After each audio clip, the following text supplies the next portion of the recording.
हे दोस्तों नमस्कार। एक बार फिर से स्वागत है आपके अपने यूट्यूब चैनल देव जी के ट्रिक्स में। तो दोस्तों हम यहाँ पर डेली की तरह यहाँ पर लेखपाल का मॉडल पेपर सॉल्व करेंगे, जो कि डेली क्लास होती है आपकी 3 बजे होती है। याद रखिएगा कि ये जो क्लास होती है आपकी डेली 3 बजे होती है। तो आप लोग टाइम से, अगर आपके पास नोटिफिकेशन आए या ना आए, लेकिन आप लोगों को 3 बजे जरूर आपको आना है इस क्लास में, ठीक है। और पूरी तरीके से लेखपाल की तैयारी करते रहिएगा। यहाँ पर ग्रामीण परिवेश की भी आध क्लास हमने आपको दिया भी है, ठीक है। चलिए स्टार्ट किया जाए। चलिए स्टार्ट किया जाए। आवाज आ रही है? चलिए तो स्टार्ट करते हैं। पहला क्वेश्चन आपके सामने दिया गया है, उत्तराधिकार में प्राप्त संपत्ति के लिए शब्द आपको बताना है कि उत्तराधिकार में प्राप्त संपत्ति क्या होती है। चलिए यहां पर बताइए, धरोहर होती है क्या भाई, कि वसीयत होती है? क्या होती है? रिक्त होती है। याद रखिएगा उत्तराधिकार में प्राप्त जो संपत्ति होती है उसे बोलते हैं रिक्त। इसका ऑप्शन बने आपका ए नंबर। आगे बढ़ते हैं। क्वेश्चन दिया गया है कि जिस समास में सभी पदों के बीच और शब्द का लोप रहता है वह शब्द आपका कौन सा है। ये बताइए कौन सा समास है जिसके बीच और आपका लगा होता है। यहां पर दिया है तत्पुरुष समास, समाहार द्वंद्व समास, व्यतिरेक बहुव्रीहि समास, इतरेतर द्वंद्व समास। चलिए बड़ा कठिन आपको लग रहा होगा, लेकिन आपने द्वंद्व समास पढ़ा है, बिल्कुल ठीक है। लेकिन यहां पर ऑप्शन दिया गया है समाहार द्वंद्व समास, फिर दिया गया है इतरेतर द्वंद्व समास। इनमें से आंसर क्या बनेगा? चलिए तो देखिए इसका आंसर हो जाए आपका डी नंबर, इतरेतर द्वंद्व समास। इसका जवाब बनेगा डी नंबर है, इतरेतर द्वंद्व समास हो जाएगा। ठीक है, नोट कर लिए। नया क्वेश्चन आपको मिला है तो इसे नोट कर लीजिएगा। आगे बढ़ते हैं। क्वेश्चन दिया गया है उन्होंने कहां जाना है। देखो दिया है उन्होंने कहां जाना है, क्या होता है? क्या सही? ये तो सही नहीं होता है। होता क्या है? उन्हें कहां जाना है। इसका मतलब है गलती क्या है इसमें है, और ये है क्या यहाँ पर? तो ये है आपका सर्वनाम संबंधी आपकी अशुद्धि है। तो जवाब हो जाएगा ए नंबर, राइट हो जाएगा। आगे बढ़ते हैं। क्वेश्चन दिया गया है उपयुक्त समास आपको चिन्हित करना है। पथ भ्रष्ट, पथ से भ्रष्ट, इसका मतलब अपने पथ से वो अलग हो गया। ठीक है, मंजिल सही जा रही थी लेकिन उस मंजिल ने थोड़ा सा उसे डाइवर्ट कर दिया, बाहर को कर दिया। इसका मतलब है कि अपने रास्ते से वो भटक गया। तो यहां पर हो जाएगा अपादान तत्पुरुष समास। तो ऑप्शन बनेगा यहां पर आपका सी नंबर। अगला क्वेश्चन दिया गया है महोर्मी का संधिविच्छेद क्या बनेगा। महोर्मी का संधिविच्छेद इनमें से क्या हो जाएगा? चलिए तो देखो ओ की मात्रा भी है तो आप समझ गए गुण संधि में, लेकिन आप बताइए कि इसे तोड़ेंगे कैसे। क्या बनेगा आपका? महाधन ऊर में। अब ये बताइए बी वाला ऑप्शन हो जाएगा, सी नंबर हो जाएगा। मतलब ऊ की जो मात्रा है वो छोटा ओ की होगी या बड़ा ओ की होगी। चलिए तो देखिए महाधन ऊर्मी मतलब ऑप्शन बनेगा यहां पर आपका सी नंबर है, राइट हो जाएगा। अगला क्वेश्चन दिया गया है कौन सा शब्द जंगल का पर्यायवाची नहीं है। जंगल का पर्यायवाची नहीं है। देखो अटवी होता है, कांतार भी होता है, कानन भी होता है, लेकिन कांता नहीं होता है। याद रखिए कांता नहीं होता है, जो कि ऑप्शन बने आपका बी नंबर हो जाएगा। कांता मतलब होता है सुंदर स्त्री होता है। ठीक है, चलिए आगे बढ़ते हैं। क्वेश्चन आपसे अगला पूछा गया है निम्नलिखित में से कंगन का तत्सम शब्द इनमें से क्या है। कंगन का तत्सम क्या हो जाएगा? कंगन। तो भाई ना का परिवर्तन देखिए, कंगन का हो जाएगा कंकड़। कौन सा? कंकड़ कौन सा हो जाएगा? 7 का ऑप्शन बने आपका बी नंबर, राइट हो जाएगा। आगे बढ़ते हैं। क्वेश्चन दिया गया है थोक का पर्यायवाची शब्द इनमें से क्या है। थोक का पर्यायवाची बताना है। थोक का पर्यायवाची क्या हो जाएगा? चलिए दल होता है, ठीक है, और होता है पर्यायिक। यहां पर जो ऑप्शन है थोक का पर्यायवाची पूछा गया। याद रखिए विलोम शब्द मत लगाइए, आप लोग समझते नहीं हैं, बस तुक्का मारना शुरू कर देते हैं कि हाँ हमने पढ़ा है। पूछा गया है यहां पर पर्यायवाची और आप लोग लगाने लगे विलोम शब्द।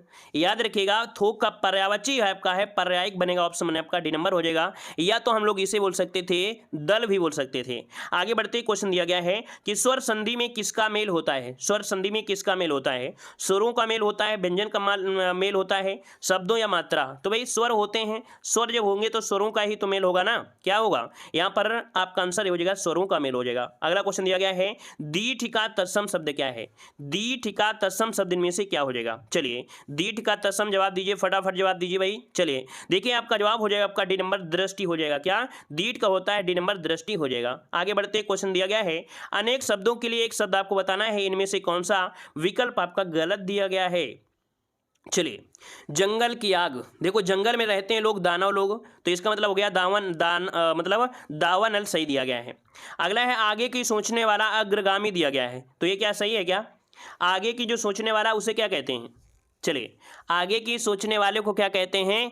अग्रसोची कहते हैं। अग्रसोची, जो कि ऑप्शन बी वाला आपका गलत हो जाएगा। ठीक है, अगला है समुद्र की आग बड़वाग्नि होता है, पेट की आग जठराग्नि होता है। जब बतासा खाते हैं है ना बड़े कड़ू वाले, तब क्या होता है पेट में?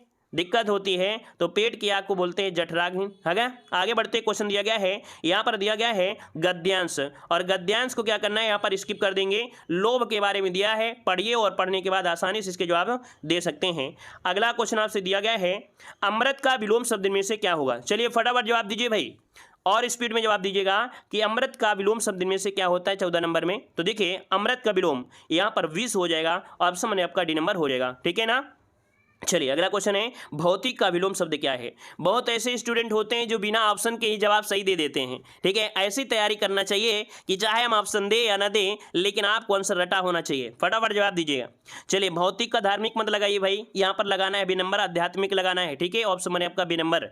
आगे बढ़ते क्वेश्चन दिया है, गहरी नींद में सोना, अर्थ आपको बताना है। गहरी नींद में सोना, भाई गहरी नींद में कब सोते हैं? जब आप थके होते हैं, कहीं मार्केट घूमने गए होते हैं, या रात में सोए नहीं होते हैं, या तो दूसरा और भी होता है। क्या होता है? जब आपके अंदर चिंता नहीं होती है, तो इसे बोलते हैं घोड़े बेचकर सोना। ऑप्शन बनेगा आपका सी नंबर, राइट हो जाएगा।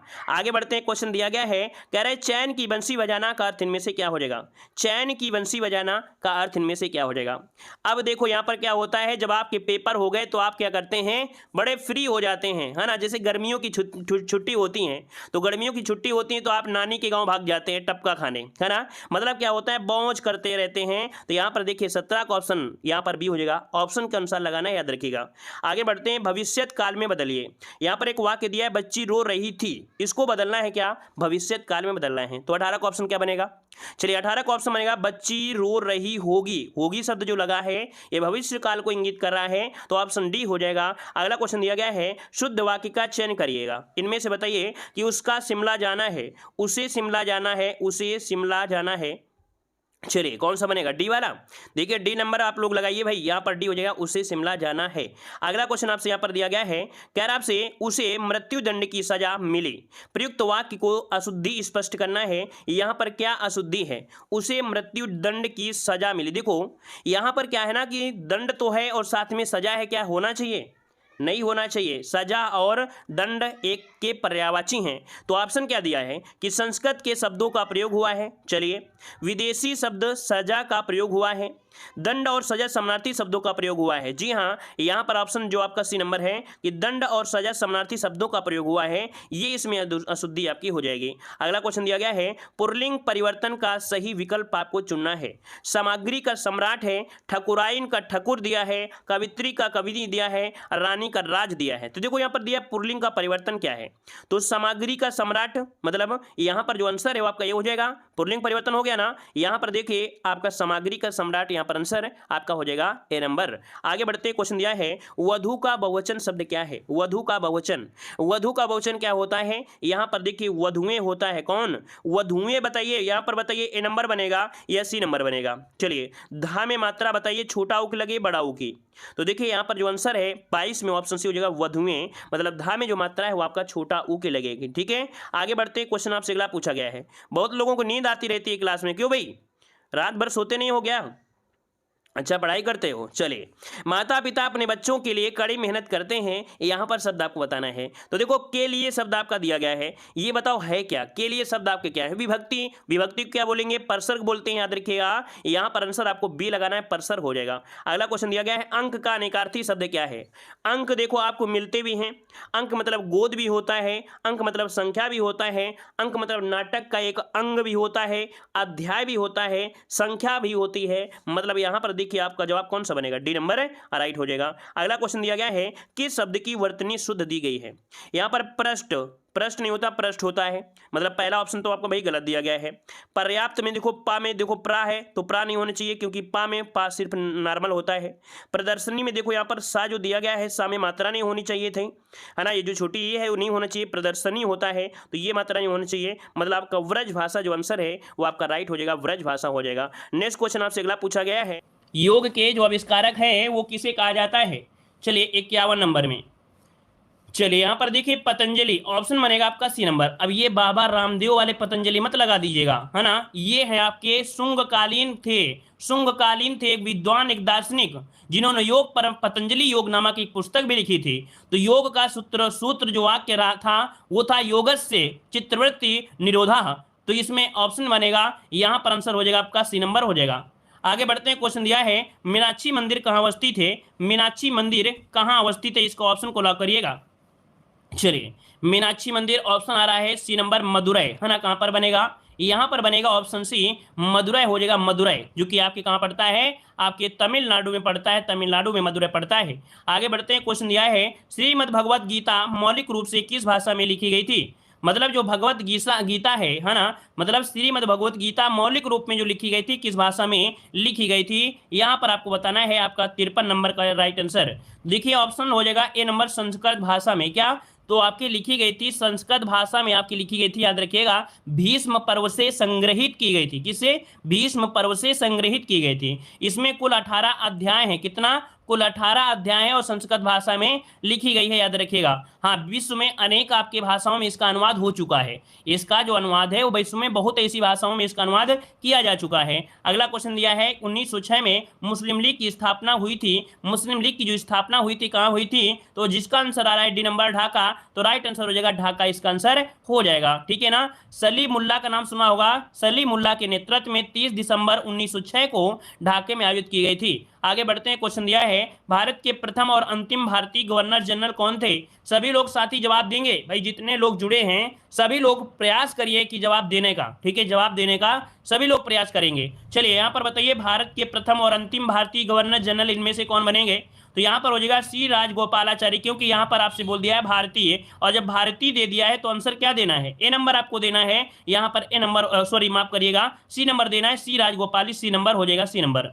आगे बढ़ते हैं, क्वेश्चन दिया है भारत के ग्रैंड ओल्ड मैन की संज्ञा किसे दी जाती है, तो भारत के ग्रैंड ओल्ड मैन किसे कहा जाता है भाई, यहाँ पर दादा भाई नौरोजी, ऑप्शन बनेगा ए नंबर, दादा भाई नौरोजी के कहा जाता है। याद रखिएगा कि ब्रिटेन के हाउस ऑफ कॉमन्स के सदस्य चुने जाने वाले ये प्रथम भारतीय थे, है ना। और आपको पता है कि भारतीय राष्ट्रीय कांग्रेस के 3 बार अध्यक्ष बन चुके हैं, ये 3 बार भारतीय राष्ट्रीय कांग्रेस के अध्यक्ष भी बने थे। आगे बढ़ते हैं, क्वेश्चन दिया है स्वराज पार्टी का गठन किया गया था, स्वराज पार्टी का जो गठन किया गया था वो कब किया और किसके द्वारा किया गया था, तो 23 में, है ना, 23 में सम्मेलन बुलाया गया इलाहाबाद में, और इसमें से आपके थे सीआर दास और पंडित मोतीलाल नेहरू। ऑप्शन बनेगा आपका सी नंबर, इसका राइट हो जाएगा। क्लियर हो गया है। आगे बढ़ते हैं, क्वेश्चन आपसे दिया गया है निम्नलिखित में से कौन सी पत्रिका मौलाना अबुल कलाम आजाद के द्वारा निकाली गई थी। चलिए, मौलाना अबुल कलाम के आजाद के द्वारा निकाली गई पत्रिका पूछा गया है, यहां पर आंसर राइट क्या हो जाएगा। चलिए, डी नंबर दे रहे हैं कुछ लोग, यहाँ पर आंसर दे रहे हैं ए नंबर, ये थी आपकी ए नंबर अल हिलाल। क्या थी भाई, मौलाना अबुल कलाम आजाद ने 2 समाचार पत्र कलकत्ता से उर्दू से निकाले थे, मतलब कलकत्ता में उर्दू से निकाले थे।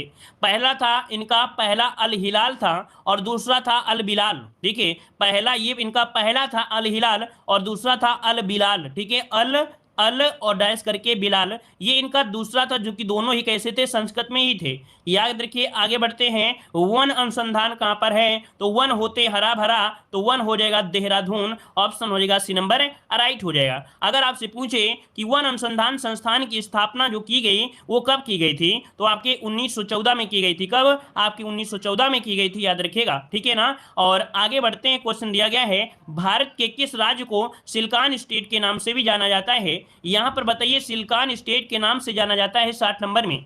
चलिए, 60 की अगर हम बात करते हैं तो आपका आंसर क्या हो जाएगा, सिलिकॉन स्टेट मतलब आपका बेंगलोर, बिल्कुल सही है। ये कर्नाटक का जो बेंगलुरु है ना, यहाँ पर सिलिकॉन वैली के नाम से जानते हैं, ऑप्शन सी नंबर इसका राइट हो जाएगा। ठीक है। अच्छा, एक पॉइंट और भी याद रखिएगा कि रेशम के कुल मामले में 50% से आपके अकेला केवल कर्नाटक में ही प्राप्त हो जाता है। जो रेशम होता है, रेशम, वो 50% मात्र आपके कर्नाटक राज्य से ही प्राप्त हो जाता है। ठीक है ना। और यहाँ पर सर्वाधिक उत्पादन भी होता है। ठीक है, यही कारण भी कर्नाटक को सिलिकॉन स्टेट भी कहा जाता है। और आगे बढ़ते हैं, क्वेश्चन दिया गया है कि भारत में किस राज्य में सर्वाधिक कोयले के भंडार हैं, यहां पर आंसर दीजिएगा। आपका राइट आंसर इनमें से क्या बन जाएगा, चलिए भाई जवाब दीजिए इसका राइट आंसर। भारत में किस राज्य में सर्वाधिक कोयले के भंडार हैं, चलिए तो देखिए यहां पर आपका राइट आंसर यहां पर हो जाएगा कौन सा भाई, झारखंड बिल्कुल सही है, यहां पर आंसर हो जाएगा डी नंबर 61 का ऑप्शन बन जाएगा डी नंबर झारखंड। सर्वाधिक लगभग मतलब 60% कोयले का भंडार जो आपका है वो गोंडवाना लैंड की जो आपके भाग है झारखंड में वो संचित है, ऑप्शन डी इसका राइट हो जाएगा। यहां पर आपने सुना होगा झरिया, बोकारो, धनबाद, ये प्रसिद्ध कोयले की खान है। कौन कौन आपसे पूछा जाएगा, झरिया कहाँ है, बोकारो कहाँ है, धनबाद कहाँ है, तो आपको आंसर देना है डी नंबर देना है। ठीक है, आगे बढ़ते हैं। क्वेश्चन दिया गया है भारत का राष्ट्रीय पक्षी कौन सा है। अब भाई आपको पढ़ाया गया होगा यूपीजी के में, भारत का राष्ट्रीय पक्षी को बोलते हैं पायोक्रिस्टेटस। क्या बोलते हैं, पायोक्रिस्टेटस बोलते हैं। लेकिन आपका नाम क्या हो जाएगा, ए नंबर हो जाएगा, मोर को बोलते हैं पायोक्रिस्टेटस, है ना। इसे याद रखिए, वन्य जीव सुरक्षा अधिनियम जो आया था 1972 उसके तहत इसे संरक्षण प्रदान किया गया है, तो इसका आंसर हो जाएगा ए नंबर हो जाएगा। ठीक है ना। वृक्ष पूछे भारत का तो आपको बताना है राष्ट्रीय वृक्ष बरगद है, राष्ट्रीय फल आम है और राष्ट्रीय वाक्य है सत्यमेव जयते। ये भारत की बात हो रही है, उत्तर प्रदेश की बात नहीं हो रही थी। अगला है भारतीय संविधान में आरंभ में कितने अनुच्छेद थे। आरंभ की बात करें तो आपको तुरंत आंसर लॉक करना है कि सर 395 अनुच्छेद थे, है ना। 395 अनुच्छेद थे, याद रखिए 22 भाग थे और 8 अनुसूचियां थी, है ना। आगे बढ़ते क्वेश्चन दिया गया है कि भारत का राष्ट्रपति लोकसभा में 2 सदस्यों को निम्न में से किसका प्रतिनिधित्व करने के लिए मनोनीत कर लेता है। तो आपको पता है ये भारतीय जो आपके होते हैं आंग्ल भारतीय होते हैं, जो कि अब आपके यहाँ पर संपूर्णतः खत्म हो चुके हैं, है ना। यहाँ पर आंसर आपका बी नंबर आपका राइट हो जाएगा। आगे बढ़ते हैं। क्वेश्चन दिया है प्रथम लोकसभा का अध्यक्ष कौन था, यहाँ पर 65 नंबर में। तो प्रथम लोकसभा का अध्यक्ष अगर आपसे पूछे तो सबसे पहले आपके पॉइंट में ये आना चाहिए कि पहली लोकसभा कब हुई थी। तो याद रखिए प्रथम लोकसभा का जो गठन हुआ था वो 6 मई, कब, 6 मई 1952 को हुआ था प्रथम लोकसभा का गठन। और प्रथम लोकसभा अध्यक्ष बनाए गए थे जीवी मौलंकर, ऑप्शन आपका डी हो जाएगा जीवी मौलंकर, है ना। उपाध्यक्ष कौन थे, उपाध्यक्ष थे अनंत शयनम थे उपाध्यक्ष। क्लियर है। और अगर पूछे कि यहां पर महिलाओं में तो आपका सुमित्रा महाजन को जानते ही हो महिलाओं में। अगला क्वेश्चन दिया है भारतीय संविधान के निम्नलिखित अनुच्छेद के अंतर्गत किसी राज्य में राष्ट्रपति शासन लागू किया जा सकता है। राष्ट्रपति शासन की बात करें तो आंसर हो जाएगा सी नंबर 356। अगर कभी ऑप्शन में राष्ट्रपति शासन ना आए और पूछे राज्यपति, राज्यपति शासन पूछ ले तो भी आंसर आपको लगाना है, या पूछ ले राज्य शासन तो भी आपको यही आंसर लगाना है। ठीक है, याद रहेगा। चलिए आगे बढ़ते हैं। क्वेश्चन दिया गया है कि भारतीय संविधान के अंतर्गत मौलिक अधिकारों का जो संरक्षक होता है वो कौन होता है। मौलिक अधिकारों की जो रक्षा करता है वो कौन करता है। यहाँ पर आंसर क्या होगा, सर्वोच्च न्यायालय, जो कि आर्टिकल नंबर 32 के तहत करता है, और हाईकोर्ट करता है 226 के तहत करता है। याद रखिएगा, है ना। 5 प्रकार की रिटें होती हैं जिनको दायर की जाती हैं, जारी की जा सकती है, उनके माध्यम से इनकी सुरक्षा होती है। चलिए, लोकसभा में केंद्र शासित प्रदेशों के लिए जो सीटें हैं वो स्थान दिया गया है, वो कितना स्थान दिया गया है, यहां पर आंसर दीजिएगा। आपका राइट आंसर यहां पर क्या हो जाएगा, तो देख सकते हैं 20 है ना। कितनी सीटें हैं भाई, तो आपकी 20 सीटें। आंसर क्या बनेगा, यहां पर ए नंबर आपका राइट हो जाएगा। ठीक है, आगे बढ़ते हैं। क्वेश्चन दिया है समाजवादी शब्द उद्देशिका में जोड़ा गया था। यहां पर बताइए समाजवादी शब्द उद्देशिका में जोड़ा गया, ये कब जोड़ा गया, सही जवाब देने का प्रयास करें। और जिन लोगों ने भाई वीडियो को लाइक नहीं किया है तो वीडियो को भी लाइक जरूर करिएगा, सपोर्ट करते रहिए भाई, है ना। आपके सपोर्ट से ही सब कुछ होता है। आप लोगों के यहाँ पर सपोर्ट करते हैं तो हमें भी अच्छा लगता है, ठीक है, और आपके सपोर्ट से ही सब कुछ चलता है। चलिए, बिल्कुल सही जवाब देख सकते हैं, समाजवादी शब्द, है ना। समाजवादी और अखंडता शब्द ये सब आए थे कब, तो आपके 42वें संविधान संशोधन 1976 में जोड़े गए थे। तो आंसर हो जाएगा ए नंबर हो जाएगा। मिश्रित अर्थव्यवस्था आपसे बहुत बार बोला गया है, मिश्रित अर्थव्यवस्था क्या होती है। तो मिश्रित अर्थव्यवस्था को मतलब मिश्रित अर्थव्यवस्था एक ऐसी अर्थव्यवस्था होती है जिसमें निजी और सार्वजनिक क्षेत्रों अर्थात दोनों क्षेत्रों क्या होता है, सहभागिता होती है। तो आपका आंसर हो जाएगा बी नंबर हो जाएगा। आगे बढ़ते हैं। क्वेश्चन दिया है भारत में चावल की कृषि में उत्तर प्रदेश की जो कोटि है वो आपकी कौन सी है। कुल मिला के आपसे ये पूछ रहा है कि भारत में उत्तर प्रदेश में अर्थात भारत में चावल की जो कृषि है उत्तर प्रदेश में किस कोटि की है। यहाँ पर तो कहेंगे कि यहाँ पर द्वितीय स्थान रखता है, क्योंकि पहला स्थान आपका रखता है पश्चिम बंगाल, तो इसका आंसर हो जाएगा बी नंबर, द्वितीय स्थान हो जाएगा। ठीक है, आगे बढ़ते हैं। क्वेश्चन आपसे अगला पूछा है, कह रहे हैं निम्नलिखित नदियों में से कौन सी एक उत्तर प्रदेश से नहीं गुजरती है।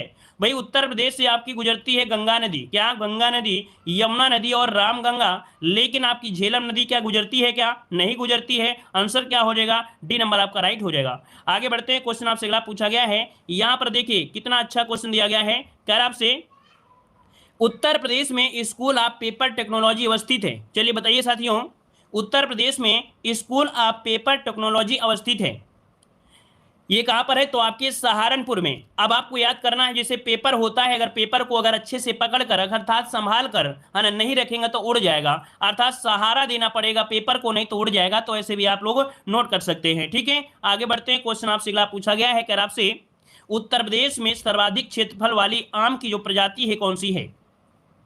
ये आम की प्रजाति है, दशहरी आम होता है उत्तर प्रदेश में, याद रखिए दशहरी आम होता है उत्तर प्रदेश में, याद रखिएगा दशहरी आम का बोलबाला रहता है। ठीक है ना, और यहाँ पर दशहरी आम को पसंद भी किया जाता है। इसके बाद दूसरा नंबर आता है लंगड़ा आम। कौन सा, लंगड़ा आम आता है, याद रखिए ऐसा नहीं है नाम सिर्फ रख दिया गया है, यहाँ पर ऐसा नहीं इसको खाने से लंगड़ा हो जाता है व्यक्ति। ठीक है, तो दूसरा नंबर आता है लंगड़ा आम। अगला क्वेश्चन आपके सामने दिया गया है, राज्य में न्यूनतम लिंगानुपात वाला जिला कौन है 2011 की जनगणना के अनुसार। तो देखिए यहां पर अगर हम आपसे बात करें न्यूनतम लिंगानुपात, है ना, न्यूनतम लिंगानुपात उत्तर प्रदेश की बात किया है, तो आंसर क्या हो जाएगा। यहां पर देखिए लिंगानुपात है तो आपके गौतम बुद्ध नगर है, क्या हो जाएगा, जिसका आंसर आ रहा है यहां पर ए नंबर है गौतम बुद्ध नगर। ऐसे भी आपको याद रखना है, ऐसे भी याद रखना है कि जहां पर पढ़े लिखे लोग होते हैं तो वहां पर क्या होता है लिंगानुपात ठीक ठाक, मतलब यहां पर आंसर ए नंबर हो जाएगा। आगे बढ़ते हैं भाई, क्वेश्चन आपसे अगला पूछा गया है, देख सकते हैं उत्तर प्रदेश का बोलबाला खूब रहता है ना, लेखपाल के पेपर में उत्तर प्रदेश ठीक ठाक आएगा। क्वेश्चन दिया है, उत्तर प्रदेश देश के कुल खाद्यान्न में कितने प्रतिशत योगदान करता है। ये सब क्वेश्चन हमने आपको पढ़ा दिया है, आपको याद होगा। खाद्यान्न उत्पादन में जो लगभग परसेंटेज है वो कितना परसेंट है, तो लगभग देखा जाए 17, लगभग 17-18 के बीच में है, 17-18 लगभग। तो आपको ऑप्शन कौन सा ही करना है, 21 वाला ऑप्शन करना है। खाद्यान्न की बात करना है तो आपका याद रखिए उत्तर प्रदेश 21.38% आपका हो जाएगा। आगे बढ़ते हैं, क्वेश्चन आपसे अगला पूछा गया है, कह रहा है आपसे चाय, कॉफी, रबर, तंबाकू के मूल्यों में उतार चढ़ाव को नियंत्रित करने के उद्देश्य से मूल्य स्थिरीकरण कोष की स्थापना का अनुमोदन कब किया गया था। यहां पर 77 का ऑप्शन हो जाएगा ए नंबर है, 20 फरवरी 2003 को किया गया था। अर्थात चाय, कॉफी, रबर, तंबाकू में क्या होता है, इनमें जो मतलब जो पैसे होते हैं वो कभी कम होते हैं कभी ज्यादा होते हैं। जैसे प्याज हो गया, टमाटर हो गया, कभी देखते हो आसमान छूने लगते हैं, कभी पाताल चले जाते हैं, है ना, मतलब कोई पूछता भी नहीं है। तो इसी प्रकार से उसका जो मूल्य है वो स्थिर रहे, तो आपका ऑप्शन बन जाएगा ए नंबर हो जाएगा। आगे बढ़ते हैं, क्वेश्चन आपसे अगला पूछा गया है, सब्जियों की व्यापारिक खेती को क्या कहते हैं। सब्जियों की व्यापारिक खेती को क्या कहते हैं, सब्जियों की व्यापारिक खेती को बोलते हैं क्या, यहाँ पर बोलते हैं ओलेरी कल्चर। क्या बोलते हैं, ओलेरी कल्चर कहते हैं। इसके अंदर सब्जी के अंतर्गत आने वाले जो भी पौधे होते हैं उनका अध्ययन किया जाता है, ऑप्शन बी हो जाएगा। आगे बढ़ते हैं, क्वेश्चन आपसे दिया गया है, यहाँ पर दिया है केंद्र सरकार द्वारा कृषि मजदूर सामाजिक सुरक्षा योजना की शुरुआत कब की गई थी। तो चलिए याद रखिएगा, इसकी शुरुआत हुई थी 1 जुलाई सन 2000 को। याद रखिएगा कि कृषि मजदूर सामाजिक सुरक्षा योजना, इसकी शुरुआत की गई थी 1 जुलाई सन 2000 को, 2001 को। तो ऑप्शन हो जाएगा सी नंबर राइट हो जाएगा। ठीक है, और यहां पर आगे बढ़ते हैं, क्वेश्चन आपसे अगला पूछा गया है, यहां पर अगले क्वेश्चन दिया है, उत्तर प्रदेश में उर्वरक आपूर्ति हेतु अनुदान किस प्रकार के उर्वरकों पर दिया गया है। मतलब देखा जाए उत्तर प्रदेश में जो उर्वरक आपूर्ति है ना, उसके लिए यहाँ पर कह रहा है, तो 80 का आंसर क्या हो सकता है, तो पोटेशियम एवं फास्फेटिक दोनों प्रकार के उर्वरक पर आपके हैं, आंसर इसका सी नंबर हो जाएगा। आगे बढ़ते हैं, क्वेश्चन आपसे अगला पूछा गया है, नई राष्ट्रीय कृषि नीति में कृषि विकास लक्ष्य कितने प्रतिशत निर्धारित किया गया है। नई राष्ट्रीय कृषि नीति में कृषि विकास लक्ष्य कितने प्रतिशत निर्धारित किया गया है, यहां पर आंसर हो जाएगा सी आपका 4%। कितना भाई, तो 4% निर्धारित किया गया है, ऑप्शन सी हो जाएगा। और अगला क्वेश्चन आपसे दिया है, ड्रिप सिंचाई पद्धति का जन्म स्थान कहां माना जाता है। तो देखिए 82 नंबर, इनमें से राइट आंसर क्या हो सकता है, इजराइल। याद रखिए ये कहां पर, तो आपका इजराइल माना जाता है, 82 का ऑप्शन बी हो जाएगा इजराइल। ठीक है, याद रहेगा। और आज तो देखा जाए दुनिया में बहुत जगह किया जा रहा है। अगला क्वेश्चन आपसे दिया गया है कि भारत में न्यूनतम समर्थन कीमतें सरकार द्वारा वर्ष में कितनी बार घोषित की जाती हैं। कोई भी जैसे आपकी होती हैं, उनका जो एमएसपी होता है वो साल में कितनी बार घोषित किया जाता है, तो कह सकते हैं साल में 2 बार होता है। क्या, 2 फसली होता है तो 2 बार किया जाता है, ऑप्शन बनेगा यहाँ पर आपका बी नंबर। आगे बढ़ते हैं, क्वेश्चन आपसे अगला पूछा गया है, कह रहे विकास खंड का सबसे बड़ा अधिकारी कौन होता है। चलिए बताइएगा, विकास खंड का सबसे बड़ा अधिकारी कौन होता है। चलिए विकास खंड का सबसे बड़ा अधिकारी इनमें से कौन होता है, यहां पर जवाब दीजिए, आपका राइट आंसर क्या हो जाएगा भाई। चलिए बी नंबर दे रहे हैं, वीडियो होता है, वीडियो, ऑप्शन आपका बी हो जाएगा वीडियो, है ना। आगे बढ़ते हैं, क्वेश्चन आपसे अगला पूछा गया है, यह विकास खंड की बात किया गया था। अगला क्वेश्चन आपसे दिया गया है, यहां पर देखिए क्वेश्चन है कि प्रधानमंत्री ग्रामोदय योजना में सम्मिलित नहीं है।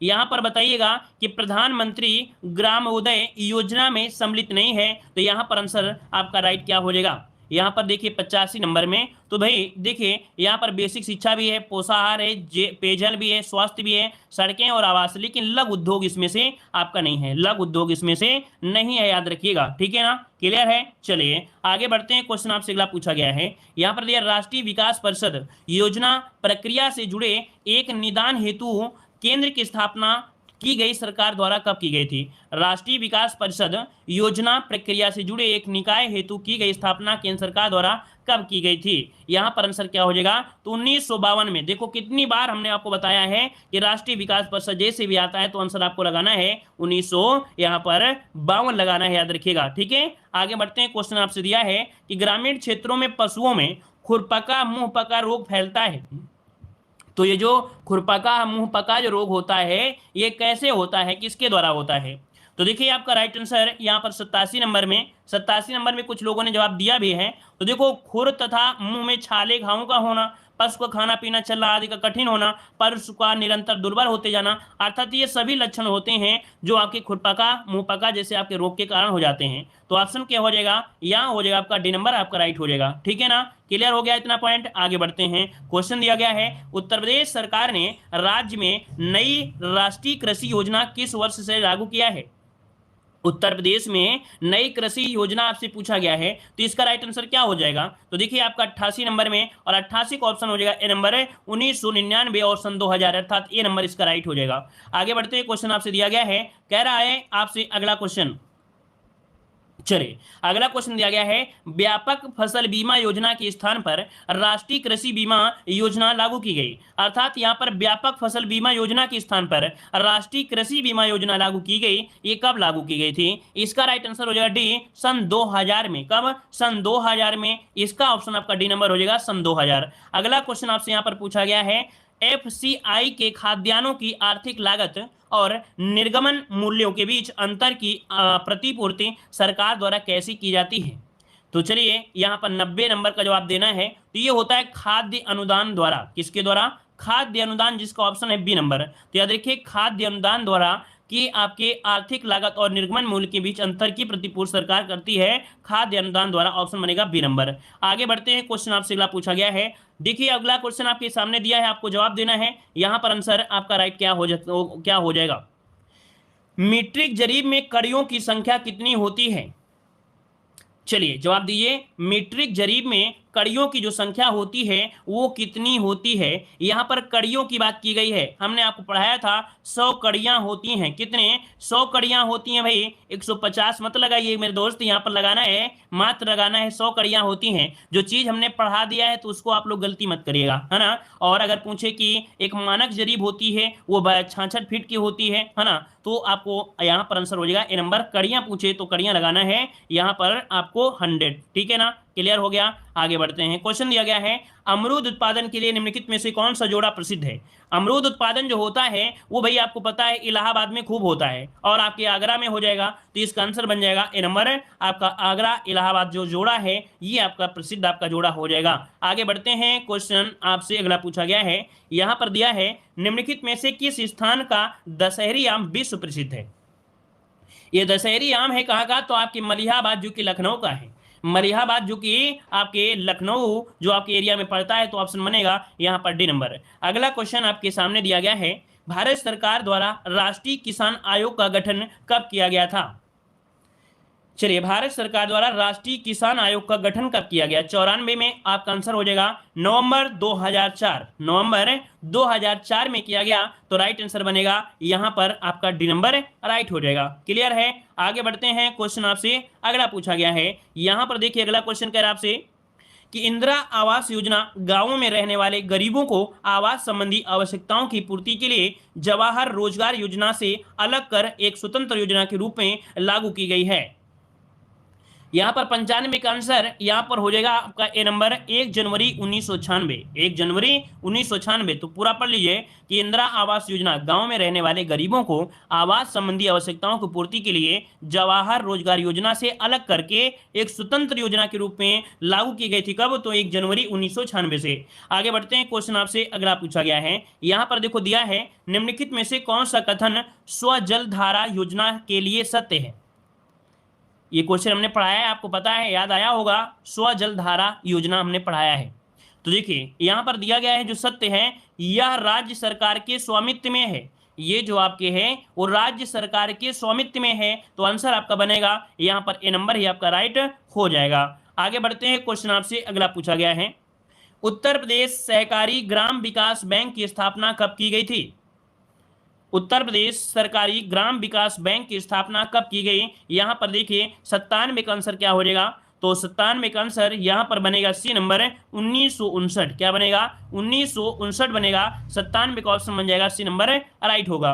अगला क्वेश्चन आपसे यहां पर दिया है, कृषि लागत एवं मूल्य आयोग की स्थापना हुई थी।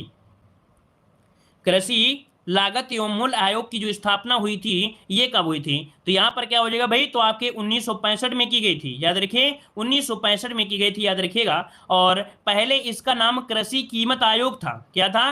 पहले इसका जो नाम है जो लिया गया है कृषि लागत एवं मूल्य आयोग, पहले इसका नाम था क्या? कृषि कीमत आयोग था। लेकिन बाद में इसका नाम बदल दिया गया 1985 में। ठीक है, आगे बढ़ते हैं, क्वेश्चन आपसे अगला पूछा गया है, कह आपसे कृषि में रसायनों जैसे कीट फफूंद खरपतवारी के अत्यधिक प्रयोग से कृषक मित्र कहा जाने वाला गायब होता जा रहा है, वो आपका कौन सा है? मतलब कह सकते हैं कृषकों का या किसानों का मित्र कहते थे, किसे कहते थे? तो यहाँ पर अभी भी कहते हैं आपके केचुआ को कहते हैं। लेकिन अब क्या है, कहीं कीट फफूंद खरपतवार डाल देते हैं तो केचुआ क्या होते हैं भाई? मर जाते हैं। तो भाई नीचे की जमीन, नीचे की जो मिट्टी है ऊपर तो आ ही नहीं पाती है, जिससे कम उपजाऊ होती जा रही है। तो यहाँ पर केचुआ आपका आंसर यहाँ पर राइट हो जाएगा। अगला क्वेश्चन यह है कि ग्रामीण डाक बीमा योजना कब लागू की गई? ग्रामीण डाक बीमा योजना कब लागू की गई? यहां पर आंसर आपको देना है। आपका सही आंसर में से क्या हो जाएगा? चलिए यहां पर राइट आंसर आपको देना है। इसका राइट आंसर यहां पर क्या हो जाएगा? तो देखिए आपका 100 का ऑप्शन बनेगा ए नंबर। 100 का आंसर बनेगा ए नंबर कि ग्रामीण डाक बीमा योजना लागू की गई थी 1995 का। 1995 ऑप्शन बनेगा यहां पर कौन सा? यहां पर बनेगा ए नंबर 1995। आंसर आपका राइट हो जाएगा। क्लियर है? तो चलिए फिर आज की क्लास यहीं रखते हैं। सभी को जय हिंद, सभी को वंदे मातरम।